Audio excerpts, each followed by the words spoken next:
নমস্কার বন্ধুরা, deep study চ্যানেলের পক্ষ থেকে আপনাদের সকলকে জানাই স্বাগতম। আজকে আবার আমি টিটেড পেপার 1 এর জন্য পেডাগজি থেকে বাছাই করা মোস্ট ইম্পর্টেন্ট 30 কোয়েশ্চেন্স আপনাদের সামনে নিয়ে এসেছি। আশা করছি এই ভিডিওটা আপনাদের এক্সাম প্রিপারেশনের জন্য অনেকটা হেল্পফুল হবে। যাই হোক, শুরু করছি আজকের ভিডিওর প্রথম কোয়েশ্চেন দিয়ে, যেখানে বলা হয়েছে সাইকোলজি শব্দটি কোন ভাষা থেকে ইংরেজিতে এসেছে। মোস্ট ইম্পর্টেন্ট এই কোয়েশ্চেনটা অত্যন্ত গুরুত্ব সহকারে আপনারা মনে রাখার চেষ্টা করবেন। তো কারেক্ট যেটা আনসার হবে সেটা হচ্ছে গ্রিক শব্দ থেকে কিন্তু সাইকোলজি শব্দটা ইংরেজিতে এসেছিল। তারপর আমরা মুভ করছি 2 নম্বর কোয়েশ্চেন, যেখানে বলা হয়েছে প্রজেক্টিভ কেমিক্যাল দ্বারা ব্যক্তির কী পরিমাপ করা হয়। তো মনে রাখবেন, প্রজেক্টিভ কেমিক্যাল দ্বারা আমরা ব্যক্তির যেটা পরিমাপ করি সেটা হচ্ছে ব্যক্তির ব্যক্তিত্ব পরিমাপ করে থাকি প্রজেক্টিভ কেমিক্যাল দ্বারা, ঠিক আছে। এরপর আমরা মুভ করছি 3 নম্বর কোয়েশ্চেন, যেখানে বলা হয়েছে মন্তেশ্বরী স্কুলে শিক্ষাদানের প্রধান উপাদান কী। অর্থাৎ মন্তেশ্বরী স্কুলে শিক্ষাদানের কিসের মাধ্যমে শিক্ষাদান প্রদান করা হয়, সেটা হচ্ছে খেলা ও সঙ্গীতের মাধ্যমে কিন্তু মন্তেশ্বরী বিদ্যালয়ে শিক্ষাদান প্রদান করা হয়ে থাকে। এবার আমরা মুভ করছি 4 নম্বর কোয়েশ্চেন, যেখানে বলা হয়েছে আত্মশোধনকারী শিক্ষামূলক সরঞ্জাম কোন পদ্ধতিতে ব্যবহার করা হয়। তো মনে রাখবেন, আত্মশোধনকারী শিক্ষামূলক সরঞ্জাম যে পদ্ধতিতে ব্যবহার করা হয় সেটা হচ্ছে মন্তেশ্বরী পদ্ধতি, বা মন্তেশ্বরী বিদ্যালয়ে কিন্তু আত্মশোধনকারী শিক্ষামূলক সরঞ্জাম ব্যবহার করা হয়ে থাকে। এবার আমরা মুভ করছি 5 নম্বর কোয়েশ্চেন, যেখানে বলা হচ্ছে শিশুর জীবন বিকাশে কোন বিজ্ঞানী পালিত সন্তানদের নিয়ে পরীক্ষা নিরীক্ষা করেছেন। মোস্ট ইম্পর্টেন্ট এই কোয়েশ্চেনটা অত্যন্ত গুরুত্ব সহকারে আপনারা মনে রাখার চেষ্টা করবেন, কারণ এই ধরনের কোয়েশ্চেন কিন্তু আমরা টিটেট 1 এর ক্ষেত্রে প্রত্যক্ষ অবশ্যই করতে পারি। তো শিশুর জীবন বিকাশে কোন বিজ্ঞানী পালিত সন্তানদের নিয়ে পরীক্ষা নিরীক্ষা করেছিলেন, ওনার নাম হচ্ছে বারবারা বার্গস। এরপর আমরা মুভ করছি 6 নম্বর কোয়েশ্চেন, যেখানে বলা আছে মানসিক ক্ষমতার বহু উপাদান তত্ত্বের প্রবর্তককে। এই কোয়েশ্চেনটা তো অনেকবার কিন্তু বিভিন্ন ধরনের টেট এক্সামে অলরেডি চলে এসেছে, তবুও আমি এখানে দিয়েছি অনেকটা ইম্পর্টেন্ট, সেই কারণে মানসিক ক্ষমতার বহু উপাদান তত্ত্বের প্রবর্তক যিনি হচ্ছেন, ওনার নাম হচ্ছে থর্নডাইক, ঠিক আছে। এবার আমরা মুভ করছি 7 নম্বর কোয়েশ্চেন, যেখানে বলা আছে মনোবিদ রস মনোযোগকে কয় ভাগে ভাগ করেছেন। তো মনোবিদ রস মনোযোগকে কিন্তু ভাগ করেছিলেন 2 ভাগে, ঠিক আছে। 2 ভাগে মনোবিদ রস মনোযোগকে ভাগ করেছিলেন। মুভ করছি আমরা 8 নম্বর কোয়েশ্চেনের দিকে, যেখানে বলা হয়েছে গণতান্ত্রিক শিক্ষা কাকে বলে। গণতান্ত্রিক শিক্ষা বলতে আমরা সেই ধরনের শিক্ষাকে বুঝি যেখানে জাতি ধর্ম নির্বিশেষে সকল ধরনের বাচ্চারা একত্রে পড়াশোনা করতে পারে, ঠিক আছে। তারপর আমরা মুভ করছি 9 নম্বর কোয়েশ্চেন, যেখানে বলা আছে কিন্টার গার্ডেন শব্দটির অর্থ কী। এই কোয়েশ্চেনে আপনার আনসার অনেকেই আপনারা জানেন, আর অনেকেই জানেন না। যারা জানেন না অবশ্যই জেনে নেবেন। কিন্টার গার্ডেন শব্দটির অর্থ হচ্ছে শিশু উদ্যান।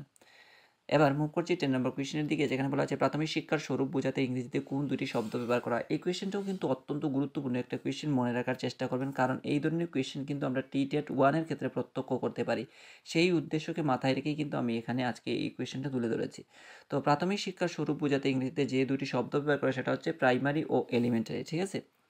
এবার আমরা মুভ করছি 11 নম্বর কোয়েশ্চেন, যেখানে বলা আছে হেরিডিটি জিনিয়াস গ্রন্থটি কার লেখা। তো মনে রাখবেন, ফ্রান্সিস গ্যালটনের লেখা হচ্ছে হেরিডিটি জিনিয়াস। এটা একটা বিখ্যাত গ্রন্থ, মনে রাখবেন। তারপর আমরা মুভ করছি 12 নম্বর কোয়েশ্চেন, যেখানে বলা আছে জীবন বিকাশে কোন স্তরকে সুপ্তকাল বলা হয়। তো জীবন বিকাশের সুপ্তকাল বলা হয় কোন সময়টাকে, সেটা হচ্ছে বাল্যকালকে কিন্তু সুপ্তকাল বলা হয়। এবার মুভ করছি আমরা 13 নম্বর কোয়েশ্চেন, যেখানে বলা হচ্ছে কোন বিষয়টি আধুনিক শিক্ষাকে সবথেকে বেশি প্রভাবিত করেছে। আধুনিক শিক্ষাকে সবথেকে বেশি যেটা প্রভাবিত করে সেটা হচ্ছে মনোবিজ্ঞান প্রভাবিত করে।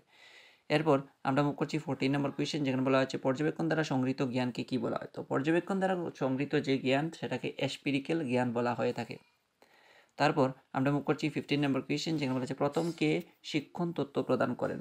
শিক্ষণ তত্ত্ব যিনি প্রথম প্রদান করেছিলেন ওনার নাম হচ্ছে হারবার্ট স্পেন্সার, ঠিক আছে, হারবার্ট স্পেন্সার।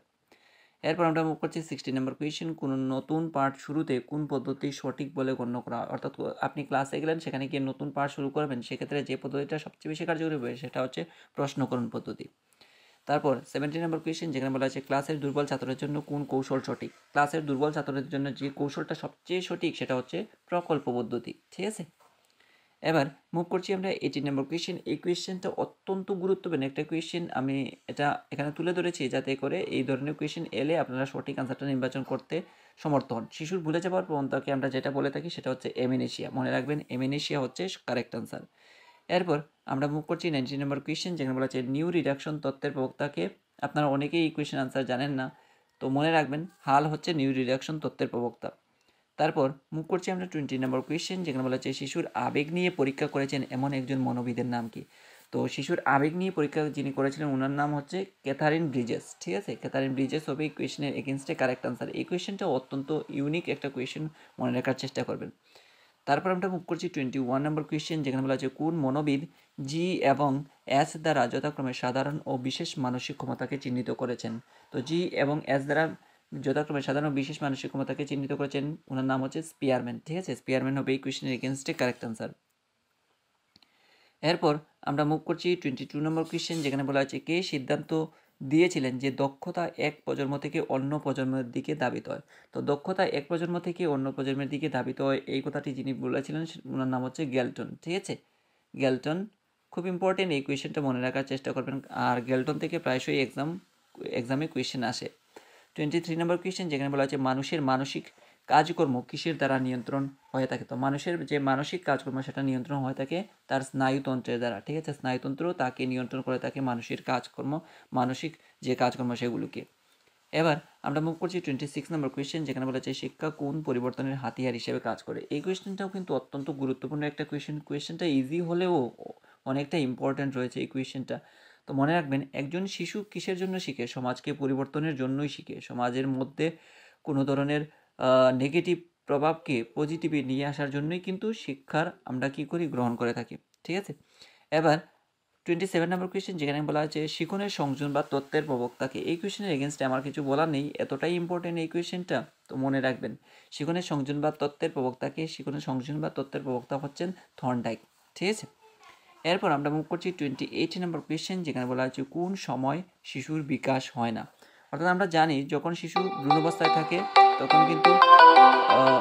তখন কিন্তু তার কি হয়, শিশুর ভ্রূণাবস্থায় থাকে তখন কিন্তু তার বিকাশ হতে থাকে, এবং কিন্তু যখন বিকাশ হয় না সেটা হচ্ছে প্রসবের সময়। প্রসবের সময় কিন্তু শিশুর বিকাশ হয় না।